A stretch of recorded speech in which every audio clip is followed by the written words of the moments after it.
Welcome to Conversations with Healers, a podcast and video interview series that features intimate, soulful, and cozy conversations with self-healers and healers. Healer to healer, we dive into all aspects of self-healing and healing and being and becoming a healer. I am Damla Aktekin. I'm a healer and the host of this podcast, and I can't wait for you to listen to this conversation.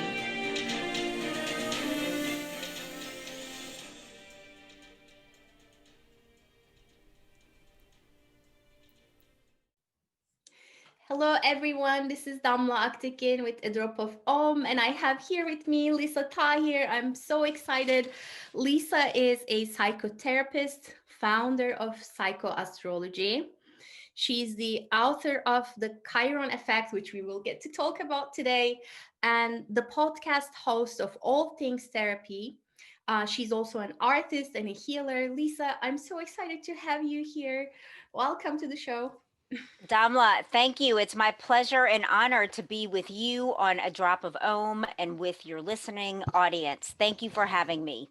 I am so excited. So I know that you have a fascinating story. Can you give us, like, in big brush strokes of your healing journey that sort of led you to the writing of the book and to this moment in your life? Certainly, Damla. I think what comes to the top of my mind is that somehow at 5 years old, I knew that I wanted to be a healing practitioner. My parents actually found a little note that I scribbled at the age of 5 of I want to be a psychiatrist.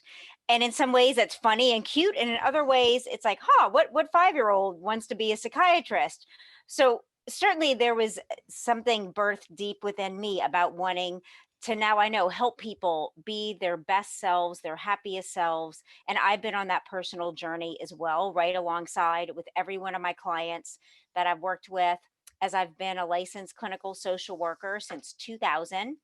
And I live and work in New Orleans, Louisiana, and in Los Angeles, California. And now virtually through Zoom and Skype and FaceTime and phone with clients all over the world. That's awesome. And I want to start with, I've had so many like little moments reading your book. I was like, I need to capture this, and I wrote some little Awesome. quotes from you. And one of the things you say in the book is, you say, and which relates to, for me as a healer, I sort of put my work under the umbrella of healing energetic wounds. Um, and I feel like your work is in the similar realm. So you say in the book, Chiron Effect, our wounds are the way in which the divine makes contact with us in order to wake us up to an aspect of self that needs to be excavated and healed. What does that mean? I appreciate you selecting that quote because what I think will be relatable to listeners is that it's those pain point moments in our lives, the things that happen that are like a sharp ouch or even louder sometime, depending on what the experience is, that really wants to get our attention. And initially, it might feel like this is something bad or negative. We might view it even as an obstacle to overcome, to just roll over or push aside. And if we really inquire in a way of curiosity, what information is contained for me in this experience, I think it starts to soften any pain that we're feeling, to really lean into with curiosity and ask, what do you have for me? Because whether you believe in the divine and spiritual intervention, or if you believe more in secular belief systems with nature and science, that there are forces and things operating to get our attention, often at the perfect moment. And instead of viewing your experience as even you've done something wrong or made a mistake, that this is an opportunity for you to learn and grow and even experience something better on the other side of this experience. That's what that quote means. I wonder what it means to you or meant to you as you read it. You know, it just rang true. And I the other piece of that was you wrote, we experience this communication through our body. And that has been my experience too. Your body continuously reminding you, okay, there's something here that needs your attention, that needs to be shifted or changed in some way. Which brings me to, I kind of want to flip the question, because a lot of us know that we have wounding, or a lot of us have had those turning points where things have, blown out into the air and shifted Yeah. altogether, and we found ourselves in struggle or pain or discomfort or whatnot. And then we move through it, and then there's a remnant of it. I want to ask you, from your point of view, why don't we heal? That's an interesting question. So why wouldn't we heal going through something unexpected? Is that your question, Damla? Why wouldn't we heal when we know, when we become after becoming aware of the as you say, the thing that's coming up for us to Sure. heal? Okay, that's awesome. That's clarifying. I think it really depends on the perspective from which we meet and greet that experience as it comes into our life, as we encounter that issue or problem or change. And I think if we're open to aligning with the solution, to finding a solution, that it will work out for us as we are willing to see it from other vantage points, to gain more clarity, to learn from our experiences and deepen our self awareness through it. Or if we decide to, I'm not going to deal with this now, I'm going to push it aside, I'm going to minimize it, I'm going to repress it. And just like I told a client last night, whatever we repress, deny, or reject will come back around in some other way, shape, or form, and often in a more powerful way that might be harder to deal with rather than dealing with the initial presentation, and not letting it get out of control, much like a physical wound or a physical ailment, a health issue, to get out ahead of things and deal with the first signs of an illness is always going to be more manageable than waiting until it becomes so out of control that it's taken over our body system. Yeah. I want to jump to another place, which is you are a glass artist. I am. You literally take something that's in ruins, like, pieces of crystal and sand, and then you mold them into something else. Can you tell us about that experience, and how you got there, and what that has informed in your life, in your healing journey? I appreciate that question so much. I don't often get asked about my life as an artist. I've also been a glass artist for 20 years, and I found glass as I was entering grad school at Tulane University in New Orleans, and I fell in love immediately with the medium of molten hot liquid glass and the metaphor of transformation, as glass is a liquid that turns into a solid as you sculpt it, blow it, cast it, and work with it. And I found that to be so fascinating and just quite a literal representation of our own process in life, that we change, we metamorphosize, just like glass is both a liquid and a solid. And it's heat that allows us to keep manipulating it. You have to constantly reheat the glass so you can form it and shape it, or it hardens really fast. And so for me, it's been my therapy to go to the studio and make whatever it is I'm intending to make, or just play around with using glass. And it just brings me so much joy. Um, and just, yeah, I love it. And I know that you're an inventor too, and I love the name of your intention, because I'm in the process of going deeper into tarot reading. So the name of your intention is Chariot. Can you tell Yes. us more about that? Yes, absolutely. So as because of my love for glass and being a therapist, a social worker, and working in my earlier career with people with disabilities in wheelchairs and helping them find jobs that they could continue to work in once they were injured. And I noticed that glass blowing is not accessible to people in wheelchairs. And I wanted to change that. So over the last 10 years, I started a nonprofit called the Yes, like Yes, YES Foundation. And from there, I invented a device called the chariot that people in their own wheelchair can wheel up to and blow glass and cast glass and makes glass ADA, Americans with Disabilities Act, compliant.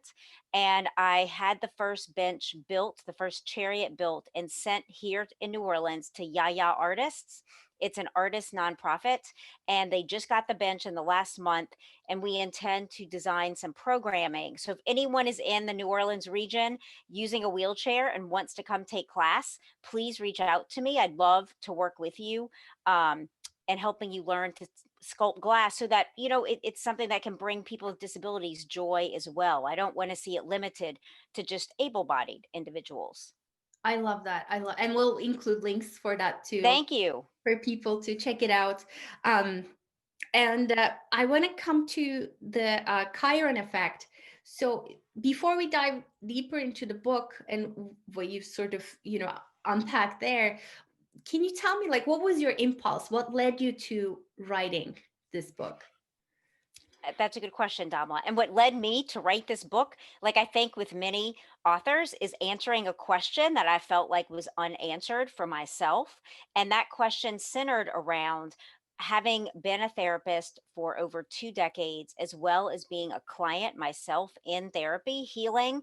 I felt very frustrated with the process of at times going through traumatic memories and reliving them over and over. I felt like that started to really create a sense of disempowerment in my life. And even for my clients, wanting to move beyond what has happened in the past and wanting to tell a new story of my life, wanting to help them create the new story of their lives, and really feeling into the space of possibility of what's next. What can I offer? Psychotherapy, psychology in the field, as well as my clients and myself, to move beyond our wounding.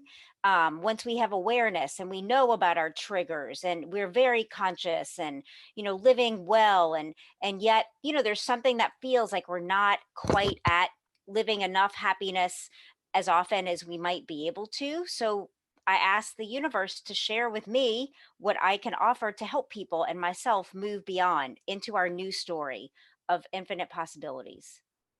And hence the book was born. Yes, exactly. Ask and receive. So what is the Chiron effect about? The What is Chiron. it? So first of all, Chiron, Chiron, is several things. Chiron in astronomy is designated as a comet and as a minor planet. It was discovered in 1977 by a Charles Cowell at an observatory in San Diego, California, and he noticed that it had an odd elliptical orbit between the planets of Saturn and Uranus. And so Chiron was the first comet in the Centaur class, which has to do with its odd elliptical orbit between Saturn and Uranus. At the same time, astrologers have identified Chiron as the minor planet having to do with our vulnerabilities and our core wounds and kind of the patterns in our lives that we tend to repeat without consciousness, without mastery. It's the things that we kind of want to hide and minimize in our lives because we might feel embarrassed, we might feel shame around them. And I've noticed when I've had astrological readings, Chiron was never brought up. And when I started to research more, I remembered that Carl Jung spoke about in his archetypes Chiron as the wounded healer. So also in Greek mythology, Chiron was a centaur and founding father of the medicine and healing arts in ancient Greece in mythology. And so Chiron has been present in so many traditions and teachings for thousands of years that I wondered why I didn't know more. So, Damla, I just started studying and identifying 12 core woundings, also known as vulnerabilities, areas of challenge that we have. And we identify which of these 12 core woundings and vulnerabilities we have to deal with the most often in our lives through finding it in our astrological charts based upon our date of birth, place of birth, and time of birth, if you have that. I see. And then I believe you also relate them to the 12 houses. So, yes, so Chiron is found in a sign of your astrological chart, meaning your Chiron will be in Aries or Taurus or Gemini, all the way through uh, Pisces, Aquarius, Cancer, etc. And if you know your time of birth, you have to have your time of birth to get the house placement. There are 12 houses of the zodiac, 1 through 12. And the house that Chiron falls in describes the area of your life that you have to deal with this core wounding. And what that means is, like, for me, it's in my first house of personality and my self esteem. If it's in your second house, that would have to do with your personal finances and your moral values. If it was in your third house, it would have to do with communication and your siblings and so on. So it can be helpful to know both. So you know the area of your life that you have vulnerability in, and you know the specific vulnerability that you've had to deal with repeatedly. Yes, and I love that. And I want to tell the listeners that you actually have a website in the book that people can go to, and they can actually find out. And on your website, I believe also people can go enter their birth date and they can see exactly what sign their Chiron is and what house it falls. Yes, I have an interactive website that you can log into when you purchase my book to find your Chiron placement and then be able to read about that. Yeah. And it's funny because I have a little mini course on my website, and I have a little quiz that people can take. And I also walk them through 12 different wounds. And oh, that's awesome.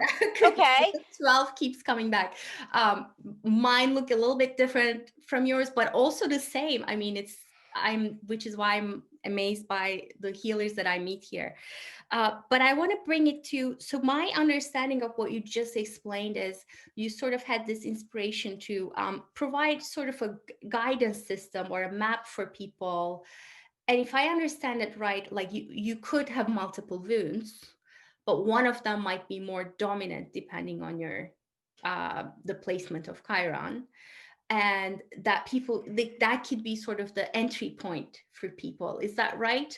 That's really well said, Damla, and accurate. So the book, The 12 Wounds, have to do with things like abandonment, neglect, about feeling like you're cut off from your creativity, feeling a lack of community, feeling like you're cut off from spirituality and a sense of something bigger than you. So each of these 12 wounds have to do with things that most of us experience after you've lived life at all. And so I sometimes turn to a chapter that's not my personal Chiron. But if I'm feeling rejected, I was like, oh, what did I say about, I give practical takeaway steps and some insight into why this wound might be something that you feel so deeply. So, though you have one main area to focus upon, it's a guidebook for life, how to cope and deal with loss. I correlate the chakra system to Elizabeth Kubler-Ross's and David Kessler's stages of grief. Dr. Elizabeth Kubler-Ross founded these stages in the 60s. She's a renowned psychiatrist, and her framework is used in every medical school, graduate school, in psychology, social work. And I saw a correlation between the chakra system and got permission from her co-author, David Kessler, since Dr. Ross is deceased, to use that in my book, which is very exciting to have permission to correlate what I see with science that's been so, renowned since the 60s. So that was really awesome. And what I offer in my book as well, if you're dealing and coping with grief and loss, like I think we all kind of are, even during COVID, the loss of what we once used to be able to do and the manner at which we used to be able to do it. Which brings me to, so we got the book, we found where our Chiron is and what Yeah. house it is, and then, or we're going through, like you were just saying, going through a particular type of pattern in our lives, and we found the one that's related to that. So what's next? What's the next step after we identify the core wounding? Well, actually, the book brings you through what I think is a very healing journey, starting with in the beginning chapters, creating the container for change, where I invite you to get a candle, get a journal, to really set aside time that's quiet to do this work. It's not the kind of book you're just going to read like on a in an Uber or in a loud place. Like, it's really a soul searching journey to go within and bring up your old memories, like unearth and excavate, as I like to say, some of your own past, to have some clarity over the things you've experienced in your own life. I talk about a framework, if you've experienced trauma or childhood sexual abuse, to heal through reconnection, emotional safety, remembering, and reconnection. So the book is a really deep dive into your own personal psychology, and using your natal astrology as the diagnostic point, but it's through personal responsibility and going through this process very lovingly. My book's focus is on compassion and self forgiveness. So there's a lot of journal exercises, a lot of questions I get you to ask yourself, reflect upon, and then write about. So it's something that, it's going to help you deepen your own experience of yourself so that you're able to show up in life differently and be more responsive instead of reactive. And so it's a guide like that. It's beyond just knowing your wound and that's it. It's like I walk you through like some very experiential processes of transforming your wound into your empowerment. Yeah, yeah. I love that. And I do believe in self-healing to the extent possible. But I just want to add like an edit as an edit in quotes, if Yeah. there's any part of this process that you find overwhelming, of course, get the help of a healer or a therapist you trust. Absolutely. And that's in my book a lot. I know you said you read it, that it's in there so often, like with certain issues, to definitely reach out to a loved one, a healing practitioner. To me, that's said in my book in so many different ways, as like the underlying principle of my book is a guide. It's just another paradigm that I hope many people will resonate with to use as tools in your toolbox. Yeah, yeah, I love that. And so is it in your experience from healing yourself and working with others, is it possible to completely heal a corn wound? Well, to even, Dama, as you said, healing myself, healing is a lifelong journey because it's self discovery, it's self development, it's learning self awareness, and we're always changing. You look at the earth, the grass is growing, it gets cut, it grows again. Leaves blow off, they grow back, and we're exactly the same. So we're always transforming and growing, and healing is like that. That even when our lives are in a really stable and wonderful place, we're always reaching for more. We're always reaching for something different, beyond where we are. And I want to help people work with that gap in between where you are and where you're reaching for and desiring to be, through self-soothing, through empathy, through messages. I talk a lot in my book about our self-talk in between these two ears, our brain, and that our lives are created as a result of what we think and believe. I talk about we have up to 70,000 thoughts every day flowing through our minds. And it's about really, as much as we can, using those thoughts to help us, to serve us. And I do believe that as we become very comfortable with the process of self evaluation, self reflection, that we're able to definitely fully heal even the deepest of hurts, and knowing that when we're triggered, when there's an anniversary time, when we remember our lost loved one, that we're able to just really soothe ourselves and make meaning more and more of things at the deepest levels of ourselves and for each other, to really be there for each other with more presence and more authenticity. I love that. I love that. And one of my favorite quotes again from your book is you say, um, trauma being a result of people going through something bigger than what they had the tools to cope with.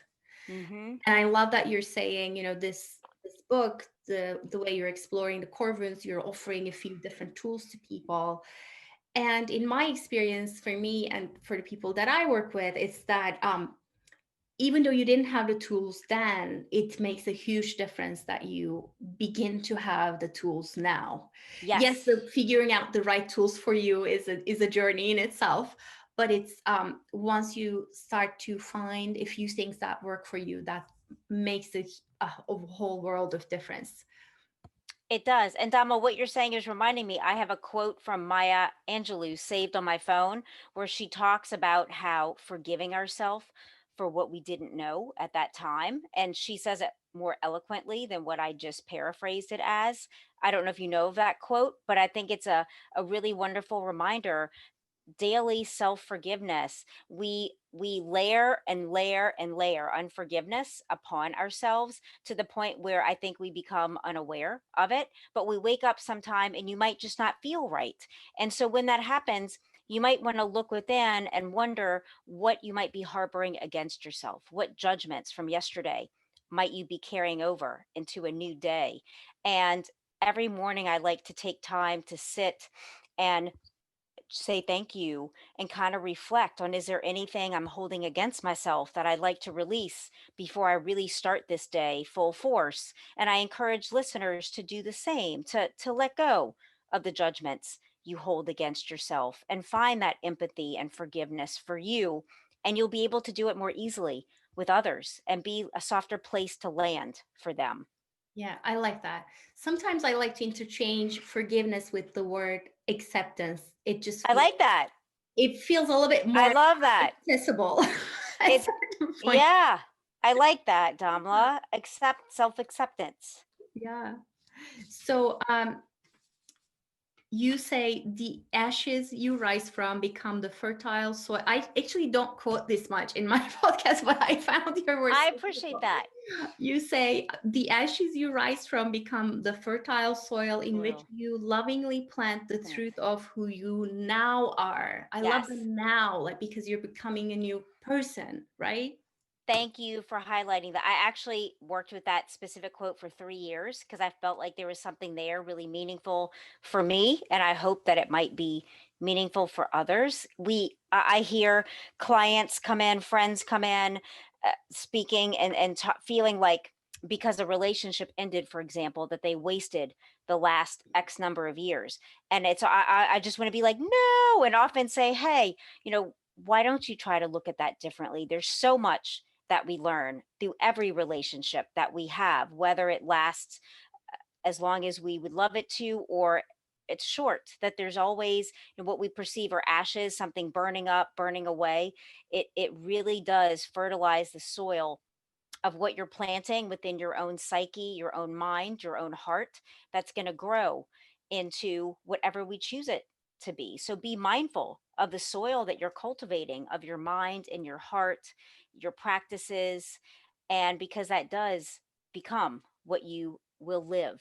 Yeah. And everything can be used in some way, right? The broken pieces, Yeah, glass repurpose become new them. glass. To repurpose the what you might perceive as the broken pieces of your life, that it all really can be woven into a tapestry of something beautiful if you allow yourself to feel into that place of your worth and your value, and that you're not getting it wrong. You're getting a lot more right than what you're crediting yourself for. So, what would you say is Chiron's main message for people healing themselves, self healers, and healers?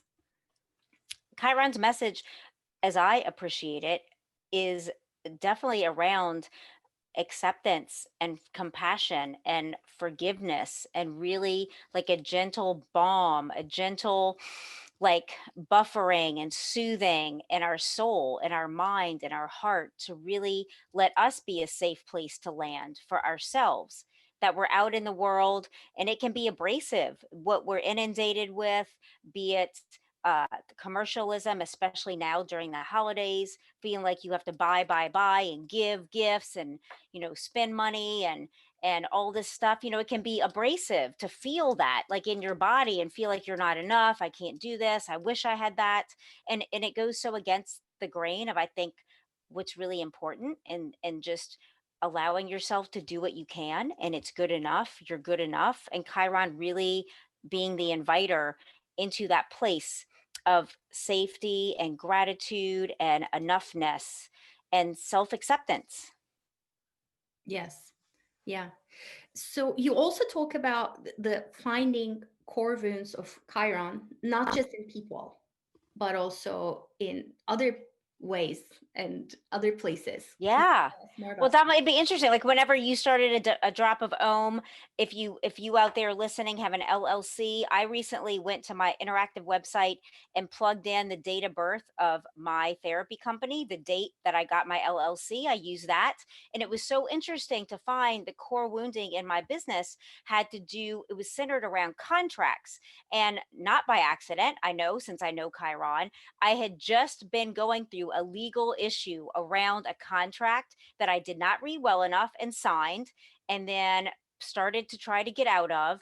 And it was like, aha, I was so grateful to see that this is the area I need to develop in my business, is how to sign, how to really go through a contract, sign it with mindfulness and understand everything, or don't sign it at all. And also with clients, even having them be mindful around my business contracts. So it can be really exciting if you're listening to plug in the day you got married, your relationship, for instance, or the first date.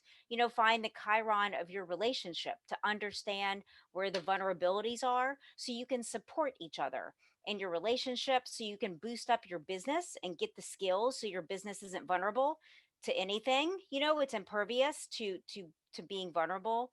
And even in countries like the United States, the the birth of the United States of America, I have an appendix, a chapter having to do with the psychoastrology of the United States of America. It was just published in a online publication yesterday called Inner Self, where I talk about our core wounding having to do with the way we take care of our people, of our own citizens, which seems very weird and odd. The most powerful nation in the world having a wounding and taking care of its own people. And the Chiron placement of the US talks about how we go to the aid of so many other countries, which has been true since our inception.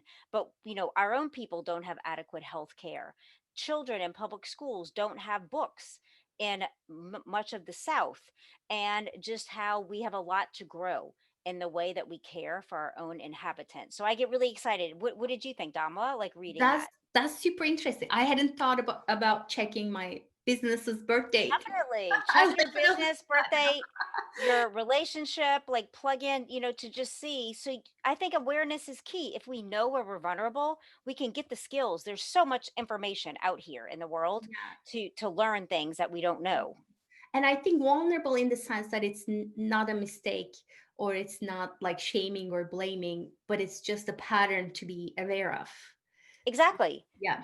And that's in the very beginning of my book. I talk about how Chiron illuminates the areas of our lives that we put shame upon, that we feel embarrassed about, that we feel like we have to edit or hide from others or ourselves. And no, you don't have to do that. Bring that to the light of day, bring it to loving kindness. His Holiness the Dalai Lama endorsed my book, speaking about the way I use the roles of compassion, self forgiveness, and meditation. It's like bring those parts of yourself out to love them and be seen, and don't hide them anymore. You can be authentic in those ways. And it's just so liberating and free. Yeah. And it seems to me you're someone who embodies this forgiveness as a way of life. As Thank you. and it starts with you, and then you extend it to others. You teach it to others. So I really appreciate you doing that and embodying that. Um, I think what I want to ask you is, what do you feel like you're healing from right now as we go through this pandemic?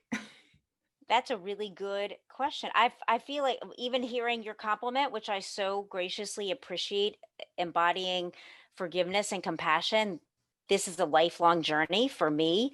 I've made it my business during the pandemic, especially to work on the way that I engage with people, with everyone, not just friends and loved ones that are easy, but also the people I don't know, the people checking me out at the grocery, at the bank, at wherever I do business, at the dollar store, like the telemarketers, when I have an issue with my internet, the way that I'm speaking to them, noticing if I'm being short, dismissive, agitated, like really trying to level up and just how I show up and engage with other people, and wanting to really be better at that because it makes me happier. It can feel really unfun to be on the phone trying to fix your internet, hating every second you're on the phone with the representative, which it can shift it if you ask, like, hey, like, where are you today? Like, how's your day?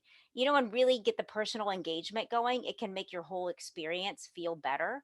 And I want us to have more moments like that in our lives, even for the most mundane things that we're doing, Damla. So that's been important to me to grow and Yeah, focus on. that How about reminds for you? yeah, I mean, what I'm learning, I'll get, Yeah. but Yeah. that reminds me of a quote from a teacher of mine. She used to say, like, what you do, anything is the way you do everything. Everything. Yes. Oh, that's Or good. something like that. That's good. What am I learning? I'm learning a whole bunch of things. This has been interesting and fun and engaging. And I think for me, my biggest lesson have been the last decade, just patience. Patience with me, with my life, with my process and the process of my business. So Hmm. definitely learning and relearning that in new ways. Yeah. Yeah. Yeah.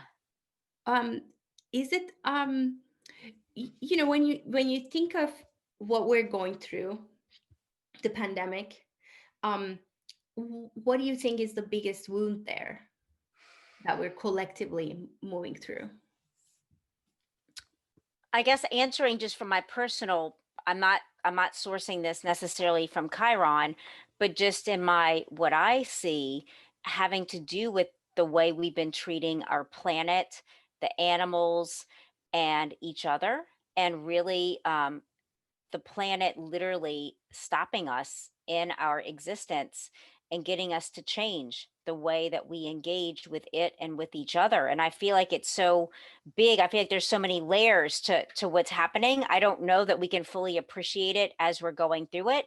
I feel like there'll be so much more insight and awareness years from now, like there always is once you go through something very challenging. So I think it's a time to pause as much as you're able and appreciate what you have and who you have and who you are. Yeah, I like that. I like that. Appreciate. Thanks. And for me, I think the second element, in addition to that, has been, which has been a huge refuge as well, is the cultivation, the practice, the coming back to the tools day by day, Mm, the yeah. meditation and the self work. So Yeah. important. And getting help when you feel like you need help. Getting. Yeah. So, what would you say to other healers who are not only healing their own wounds and being with a global pandemic, but also working on healing others? What would you advise them? There's even a section of my book I have written specifically to us, to those other healers out here, and it's a section called "Don't You Have Your Shit Together?" And it's kind of tongue in cheek about how the expectation of us as healing practitioners and professionals is people might perceive like we have everything so lined up in a row. And ideally, that's true most of the time, but certainly it's not true all of the time. And that it's okay when you feel like you're falling apart a bit, to try not to hold up the facade, to really be honest with yourself and authentic, and to reach out, as I've done at different times, to go to therapy, to work with someone to help me get a handle on what's coming up emotionally and psychologically. And so to really practice loving self care and being in your own uh, evolution process and practice consciously, not just working yourself in the ground, seeing as many clients as you can, but really doing that with intention so you can give the best sessions that you can because you're in the best place that you can be. Yes. What Yeah. would you say to that, Dhamma, being a healing professional? Oh goodness, so many things. I think that daily practice is so important. That daily Yeah. thinking of your consciousness in your field. And Yeah. even if it doesn't have to be long, right? Even if you close your eyes and you sort of take stock of what's happening, Yeah. what's visiting you today, or what's coming up to play with you, and then Yeah. sort of having a small conversation with that. So then it's not running in the background. It's a little bit more. You can lean on it. It can lean on you, and you can sort of play together a little bit. Yes. Yes, Yeah, that's which I awesome. feel is a lot of what we're doing as healers is to hold that space so people can have that conversation. Well, Hmm. all the parts that want to belong and that need to belong. Definitely holding that safe emotional space for others. And I talk about that as well in my book, where I talk about witnessing another person's emotions and healing, and then being witnessed, that it's really a beautiful circle of witnessing others and being witnessed in our own authenticity that heals. Yeah. Well, Lisa, I love your work. I love your message and the way you're putting things together make a lot of sense to me. Is there anything that you want to share with the self healers and the healers, the listeners of this podcast? I think just to stay encouraged and to thank you for what you do to add to this narrative of healing, that we all have a unique personality and way that we do what we do, and certain people resonate with you, and then with me. And I just encourage you to encourage yourself, to really bless yourself and affirm yourself each day, and just take that message out to your clients and your loved ones. Yeah, I love that. And that's actually comes to one of the seeds of this podcast is just that, because I can't be the healer for everyone. You can't be the healer. And I'm Right. open to just introducing people to as many healers as I can, Yeah, I love people it. that I admire and I appreciate. So thank you so, so much. Thank you, Damla. I recommend everyone to go get your book. We'll include a link to it. And you are also offering 50% off one session if people mention this podcast conversation Yeah. with If they healer. mention you, a drop of ohm, I'm at nolatherapy.com and I do sessions. I have a 30-day psychoastrology intensive. So any of my sessions or the 30-day intensive, 50% off for 1 month or one session to new clients, new people through NOLA therapy, and mention Damla and a drop of ohm. And I'm happy to honor that for you. Thank you for doing what you You're do. welcome. Thank you.